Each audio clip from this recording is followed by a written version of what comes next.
Before you begin mounting, make sure you have the following things: light panels, linkers, controller and power supply, mounting tape, and paper towel.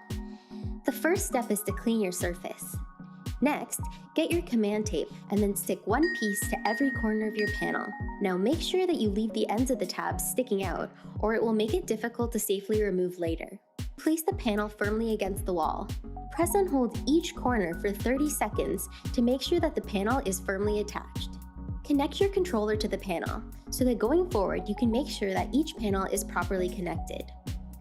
Place a linker in your second panel and repeat the process, ensuring that each linker is properly placed in the linker slot of both panels.